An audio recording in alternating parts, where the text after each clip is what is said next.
नमस्कार शेतकरी बंधूंनो, मी डॉक्टर शुभांगी नारकर। आज आपण चर्चा करणार आहोत सोयाबीन मध्ये येणाऱ्या खोड माशीबद्दल। आज जर बघितलं तर बऱ्याच ठिकाणी सोयाबीन लावून एक 20 ते 35 दिवस झालेले असतील। तर आता ही जी खोड माशी आहे, ही खोड माशी सगळ्यात महत्त्वाचं म्हणजे बी लावल्यापासून 15 दिवसाचं जेव्हा आपलं रोप होतंय, तर तेव्हाच जी ही खोड माशी आहे ती फार ऍक्टिव्ह होती आणि आपल्या पिकामध्ये नुकसान करायला ती सुरुवात करते। ही खोड माशी जी आहे, ती खोड माशी जी दिसायला काळी असती, चमकदार असती आणि सगळ्यात महत्त्वाचं म्हणजे ती 2 ते 4 मिलीमीटर तिची लांबी असती। आता ही जी खोड माशी आहे, ही खोड माशी आपल्या पानांच्या शिरांमध्ये अंडी घालती आणि ती अंडी जी असतात ती कमीत कमी 80 ते 85 अंडी ती एका वेळेस घालती आणि ह्या अंडी अवस्था जी आहे ती अंडी अवस्था कमीत कमी तिची 8 ते 7 दिवस राहते आणि त्याच्यानंतर ह्या अंड्यांमधून अळी तयार होती आणि ही अळी जी आहे ही अळी आपल्या पानांना खायला सुरुवात करते। शिरांमधून ती पानं आपली पोखरत खात ती आपल्या पानांच्या देठामधून आपल्या स्टेम मध्ये जाती, म्हणजे ज्याला आपण म्हणतो खोडामध्ये जाती। आता ही जी अळी आहे ही अळी फिक्कट पिवळसर रंगाची असते जेव्हा ती आपल्या पानांमध्ये असती। ही जी अळीची अवस्था आहे ती कमीत कमी 11 ते 15 दिवसांपर्यंत ही अळी अवस्था राहते आणि ही अळी जेव्हा कोश अवस्थेमध्ये जायच्या अगोदर ती खाली जमिनीजवळ आपला जो स्टेम असतो, जो आपला खोड असतो, तिथं ती गर्डलिंग करती। तिथं ती काय करती, प्युपा अवस्थेमध्ये जायच्या अगोदर तिथं ती छिद्र पाडते, ज्याला आपण गर्डलिंग म्हणतो बघा। तिथे ती गर्डलिंग करती आणि तिथून ती त्या माशीला बाहेर जाण्यासाठीचा रस्ता तिथं ती तयार करून ठेवती। तर ही जी अशी खोड माशी आहे, ही खोड माशी परत प्युपा अवस्थेमध्ये कमीत कमी 7 ते 8 दिवसांपर्यंत ती प्युपा अवस्थेमध्ये राहती आणि मग परत नंतर ती माशी होऊन आपल्या खोडामधून जिनी ऑलरेडी अळी अवस्थेमध्ये तिथं तिने काय केलेलं असतं, गर्डलिंग करून ठेवलेलं असतं, तिथून ती बाहेर पडती। एका वर्षामध्ये कमीत कमी 8 ते 7 तिच्या जीवनचक्र तिचे होतात आणि ही जी अळी आहे ही अळी कमीत कमी ते जिचं जीवनचक्र जे आहे ते 31 ते 57 दिवसांपर्यंतच हे तिचं हे जीवनचक्र आहे। ही खोड माशी जी आहे ती अतिशय घातक आहे। सगळ्यांना माहिती आहे की गेल्या 2 वर्षापासून खोड माशीमुळे जे नुकसान आहे ते नुकसान 70% जास्त नुकसान होतंय, कारण की ही जी अळी आहे ही अळी आपल्याला त्रास द्यायला 15 दिवसांपासूनच सुरुवात करतीये। त्याच्यामुळं आपल्याला तिथं काम करणं फार महत्त्वाचं आहे। सगळ्यात महत्त्वाचं म्हणजे की आपल्या जेव्हा तुम्ही लागवड करता, मी माझ्या प्रत्येक व्हिडिओमध्ये सांगते की तुम्हाला तिथं पूर्व मशागत आपण प्रॉपर केली पाहिजे। त्याचबरोबर वेगवेगळ्या प्रकारचे बायोलॉजिकल्सचा वापर केला पाहिजे, ट्रॅप्स लावले पाहिजे। ट्रॅपमध्ये तुम्ही फनेल ट्रॅप आहे, फेरोमोनचे ट्रॅप आहेत, निळे ट्रॅप आहेत, पिवळे ट्रॅप आहेत, कारण ह्याच्यामध्ये काय होतं, जे सकिंग पेस्ट आहेत ते सकिंग पेस्ट पण तुमच्या निळ्या आणि पिवळ्या ट्रॅपला चिटकून बसतात।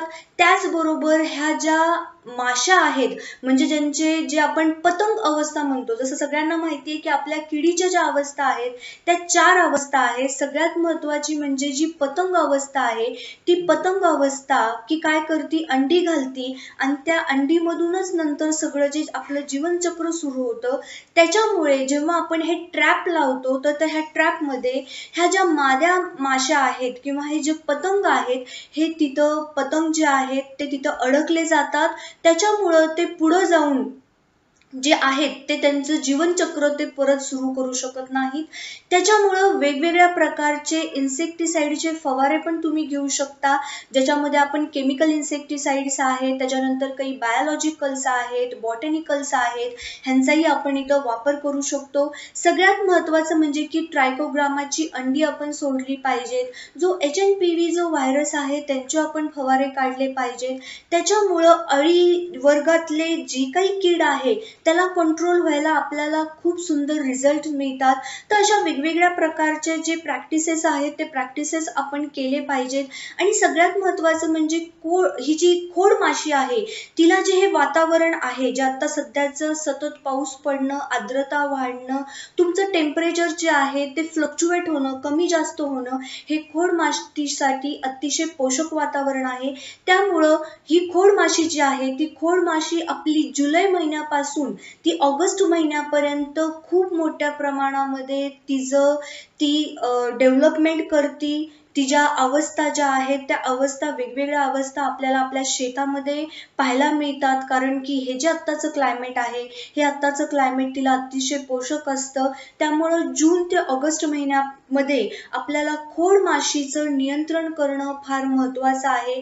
आता जेव्हा आपण ह्या वेगवेगळ्या प्रकारच्या प्रॅक्टिसेस करतो, जेव्हा आपण ट्रॅप लावतो, वेगवेगळे बायोलॉजिकल्स वापरतो, वेगवेगळ्या अळींसाठी आपण फवारे घेतो, त्यावेळेस फक्त आपली खोड माशी नाही तर ह्याच्यामध्ये तुम्हाला माहिती आहे की उंटअळी येते, त्याच्यानंतर पानं प्रोकरणारी अळी येते, त्याच्यानंतर तुमची फळ खाणारी अळी येते ज्याच्यामध्ये आपण हेलिकोवर्पा म्हणतो, स्पोडोप्टेरा म्हणतो, त्याच्यानंतर उंटअळी आहे. ह्या सगळ्या अळ्यांना आपल्याला कंट्रोल मिळतो. त्याचबरोबर जे रस शोषक कीड आहे ज्याच्यामध्ये पांढरी माशी आहे, मावा आहे, तुडतुडा आहे, ह्यांना पण आपल्याला कंट्रोल मिळतो. खूप चांगला कंट्रोल मिळतो जर आपण सुरुवातीपासूनच वेगवेगळे सापळे आपण आपल्या ह्याच्यामध्ये रचले, पक्षी थांबे जर आपण लावले तर खूप सुंदर रिझल्ट मिळतात. आणि जर समजा इन्सेक्टिसाइड्समध्ये जर म्हटलं तर खूप एन नंबर्स ऑफ वेगवेगळ्या कंपन्यांचे इन्सेक्टिसाइड्स आहेत. आपल्या पिकाचं वय बघून ह्याच्यामध्ये आपण इन्सेक्टिसाइड्स आपण सिलेक्ट केले पाहिजेत,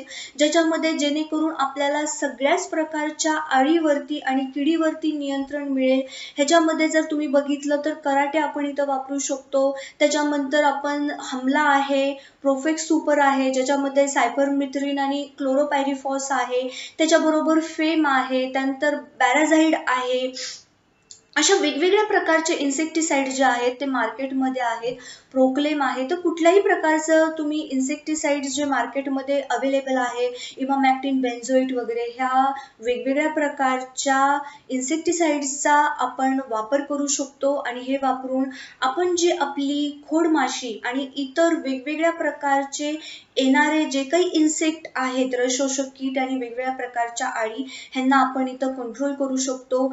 चक्रीभुंगाबद्दल आपण आपल्या पुढच्या व्हिडिओमध्ये बघणार आहोत. पण आता खोड माशीसाठी हे जे वातावरण आणि हा जो टाइम पिरियड आहे, जे आपलं पीक आता 15 दिवसाच्या पुढे गेलेलं आहे, सोयाबीनचं पीक प्रत्येक एरियामध्ये, मग तुमची अमरावती असू दे, विदर्भ असू दे किंवा पश्चिम महाराष्ट्र असू दे, तर ह्या ठिकाणी आपल्याला खोड माशीचं नियंत्रण करणं फार इम्पॉर्टंट आहे. जसं मी सांगितलं की ती एंटर कशी करती, कुठून कशी जाती, तर ह्या सगळ्या गोष्टी ज्या आहेत, तुम्हाला बघा तुमच्या खोडाला असा ब्राऊन कलरचा एक चट्टा दिसणार आहे तिथं, तर तो जो आहे तो पण तुम्ही तिथं बघा. आपल्या पिकाचं व्यवस्थित परीक्षण करा, म्हणजे तुमच्या लक्षात येईल की आत्ता आपल्या पिकामध्ये काय चाललंय काय नाही. आणि प्रिव्हेंटिव्हमध्ये काम करणं फार इम्पॉर्टंट आहे.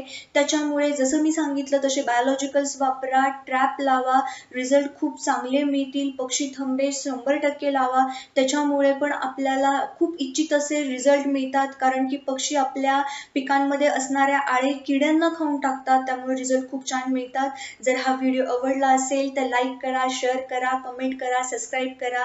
Thank you so much. मी असेच नवीन नवीन व्हिडिओ आपल्यासाठी घेऊन येणार आहे. चक्रीभुंगाच्या पुढच्या व्हिडिओमध्ये आपण सोयाबीनमध्ये चक्रीभुंगा कसा त्रास देतो आणि त्यासाठी उपाययोजना कशा कराव्यात ह्याबद्दल आपण चर्चा करणार आहोत.